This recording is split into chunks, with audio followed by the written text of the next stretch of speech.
Media জনমত গঠন করে, মিডিয়া জনমত নস্যাৎ করে, মিডিয়া যুদ্ধ উস্কে দেয়, মিডিয়া যুদ্ধের উপরে পানি ঢেলে দেয়, মিডিয়া মানুষকে বিক্ষুব্ধ করে, মিডিয়া মানুষের মনোভাব এবং বিক্ষুব্ধতাকে শান্ত করে। তার একটা আলাদা নিজস্ব এজেন্ডা আছে।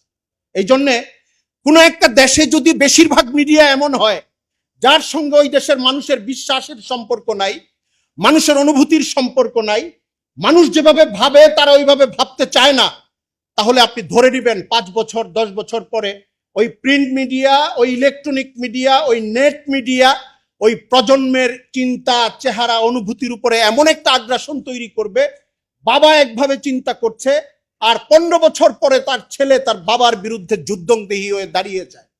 কারণ এই অপারেশনটা মিডিয়া চালায়। মিডিয়া শুধু মেসেজ পৌঁছায় না, জনমত গঠন করে, সে পরিচর্যা করে, এটার পক্ষে থাকতে হবে, এটার পক্ষে যেতে হবে। সে একটা ছোট্ট জিনিসকে বারবার সামনে নিয়ে আসে, মুগ্ধতা তৈরি করে, ভালোবাসা তৈরি করে, স্পেস তৈরি করে।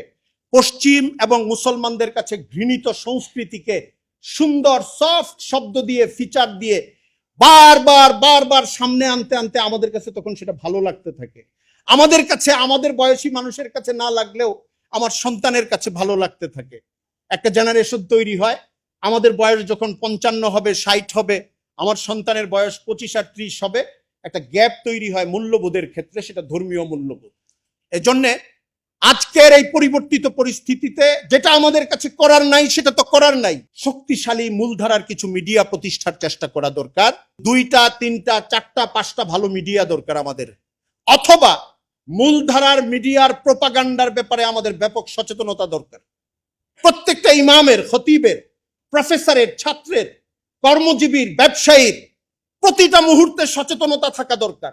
মিডিয়াকে সে অপারেশন করবে, মিডিয়াকে ক্রিটিক করবে, মিডিয়া মূল্যবোধের যে জায়গায়, সার্বভৌমত্বের যে জায়গায়, চিন্তার যে জায়গাগুলোতে একটা উস্কানি দেওয়ার চেষ্টা করে, জাতির বিরুদ্ধে কথা বলার চেষ্টা করে, সবচেয়ে প্রভাবশালী মিডিয়া হোক তার দিকে আঙুল তুলতে হবে, বলতে হবে এটা সে ওই দেশের প্রতি দাসত্ববশত করছে। এই কাজটা যদি আমরা করতে পারি তাহলে মিডিয়ার আগ্রাসন এখন কমতে থাকবে। আপনি সামাজিক মাধ্যমের মাধ্যমে গত কয়েক বছরে আমরা এটা দেখেছি, কোনো একটা মূলধারার প্রভাবশালী মিডিয়া অথবা যেটাকে আমরা মিডিয়া বলি, আনুষ্ঠানিক মিডিয়া, তারা কোনো নৈরাজ্যমূলক কিছু করতে চাইলেও সামাজিক মাধ্যমের ব্যাপক প্রচারের কারণে ওইটা আবার ধামাচাপা দিতে বাধ্য হচ্ছে।